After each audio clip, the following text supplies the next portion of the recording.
Today's episode, we're talking about war for empire in America. The European empires were always at war for some reason or another. But when America became part of the British Empire, America will be drawn into those wars for empire. So what I want to talk about are three of the wars that the American colonies were drawn into. First of all was King William's War, 1689 to 1697. This was the war in Europe when Louis XIV was attempting to become another Alexander the Great, William the Conqueror. He wanted to rule the world. And so other countries in Europe were at war against France, trying to prevent Louis XIV from gaining all the power in Europe. So Americans, anytime there was war in Europe between the empires, usually battles would also occur in their colonies. So both France and England had colonies in America. So during King William's War, there were British soldiers that were sent to America to protect the colonies against the French. So wars between the British regular soldiers and colonial militia against the French. Then 1702 to 1713, this time Anne Stuart was Queen of England. So Americans call this war Queen Anne's War. In Europe, it was called the War of Spanish Succession. The Spanish king had died without a direct heir, and France was attempting to put a French prince who was in the royal line as King of Spain. So the other countries in Europe were fighting against that. They didn't want France and Spain to be drawn together under one king, which is what France was attempting. There was another heir other than the French prince. There was an Austrian prince who was also in the royal line that could have inherited the throne of Spain. So again, Spain had colonies, had territory in America, and so there was fighting between the British regulars, the American militia, and Spanish soldiers. At the bottom of this slide, I have three maps there. The first map shows the movement of the troops during King William's War. The middle map shows the movement of troops in Queen Anne's War. Now, both of those wars, King William's War and Queen Anne's War, ended through not clear victories on either side, but through diplomacy. Queen Anne's War and the War of Spanish Succession ended with the French prince taking the throne of Spain, but France had to sign an agreement that they would never combine the two countries under one king. Then in 1740 to 1748, there was a war that Americans called King George's War. This was when the first Hanover king, George I, was King of England. This war had a lot to do with world trade, and so both France and Spain and the British were fighting in North America. So the American militia from the different colonies would be fighting alongside would be fighting alongside the British against both the French and the Spanish. And you can see the larger map there on the right that shows the movement of the troops. So all three of those wars had to do with European empires trying to either hold on to their territories, their colonies, or in the case of France, trying to gain territories from the other empires. Then the next war in Europe, it will be called the 7 Years' War, and it will last from 1756 to 1763. This is usually referred to as the First Global War because it involved most of the major powers of Europe, and battles would occur all around the globe. As you can see from the map on the slide, it shows by color the different empires. You have the Spanish Empire, the Portuguese Empire, the British Empire, Russian Empire, Dutch Empire, the Ottoman Empire, French Empire, and areas of contest, or areas that were claimed by both 2 or 3 different powers. So that map also shows the areas where most of the battles occurred, and as you can see by the North American continent there on the map, that there were a lot of battles fought in the colonies. Now, as far as what the colonists called the war, they called it the French and Indian War. And this time, instead of wars starting in Europe and bleeding over into the colonies, this time the conflict begins in America, and it will spread then to the rest of the European empires. This war was 1754 to 1763, started 2 years in America before it spread to the rest of the continent. The rest of the world.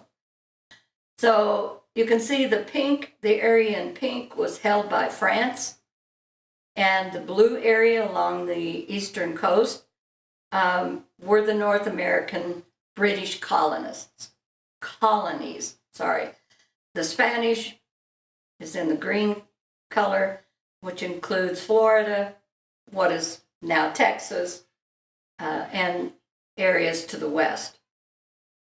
But the battle starts between the British, the colonists, against the French and their Indian allies. France, from the very beginning of colonization, very beginning of exploration in North America, the French had developed a very close relationship with the Indians, a working relationship that evolved because of the fur trade. The French, in the beginning, depended on the Indians to find, trap, and get the pelts from the animals and bring them to the French. Later on, of course, French trappers will work alongside the Indian in trapping the animals and getting the fur. So they had a very long, solid relationship with Indians in North America.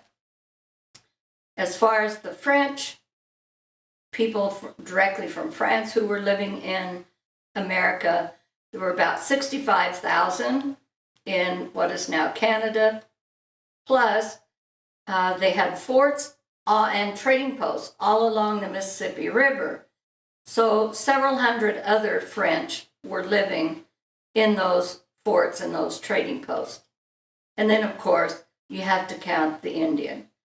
The Algonquin Indians, which is an umbrella term for several smaller groups, were those who were friends and allies with the French.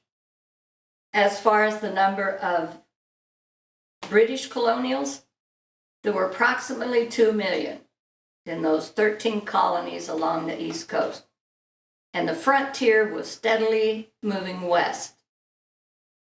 At this point in time, 1754, the majority of the population of the British colonists were at the foothills of the Appalachian Mountains.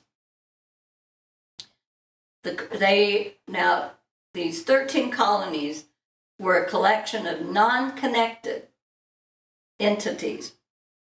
In other words, each colony was independent of the other colonies. For instance, Virginia had little connection, little contact with people in Maryland or Pennsylvania or North Carolina. People in Virginia had a closer relationship with the British in England than they did with the other colonists. Same with all the other colonies. So there was no unification of any kind, no connection between the 13 colonies. And as far as their relationship with the Indians, it was very questionable. Sometimes hostile, sometimes friendly. Of course, the point is they had no strong relationship with the Indians. Where this conflict began in 1754 was because of the Ohio Valley. The Ohio Valley was just over the Appalachian Mountains. It was a very fertile area with lots of rivers, a lot of water. Also, the fur trade was very plentiful in that area. So there were some Virginians, some men in Virginia, who formed what was called the Ohio Company in 1749. This was a joint stock company, and their intention was to gain land in the Ohio Valley for investment purposes, to survey it, divide it, and sell the land to make a profit. So they had support from many London merchants, because what these men, the Ohio Company, also wanted to do was to cut in on the fur trade in the Ohio Valley. And the London merchants were interested in that, in gaining furs, which during this time period, very, very lucrative business, selling furs. So the Ohio Company sent to King George, asking for a grant of land. So the king said, sure, I'll grant you 200,000 acres in the Ohio Valley. The only problem is the French had already built a chain of forts along the Allegheny River, which was one of the main tributaries of the Ohio River. And all of the rivers in the Ohio Valley were tributaries of the Ohio River. So Virginia Governor Robert Dinwiddie sent a message to the French claiming the land and asking them to leave, to move off the land. This was in 1753. Now, Dinwiddie chose a young man who was familiar with the area. He had worked as a surveyor. This was a young man who, at the age of 15, had set a goal for himself, for his life. He wanted to be a member of the Virginia gentry, and he wanted a career in the British military. You know who this young man was? This was George Washington. So Robert Dinwiddie sent George Washington with a message to the French asking them to leave the area. Washington failed on that first mission. The French just kind of laughed at him. And so Washington had to go back to Dinwiddie to say that the French were not leaving. So Dinwiddie sent Washington and 160 men back to the French in 1754 to use force to drive them off the land. But Washington and his men were defeated by the French. We're going to stop here and come back next time on episode 2, and we will finish talking about the French and Indian War. Thank you for listening.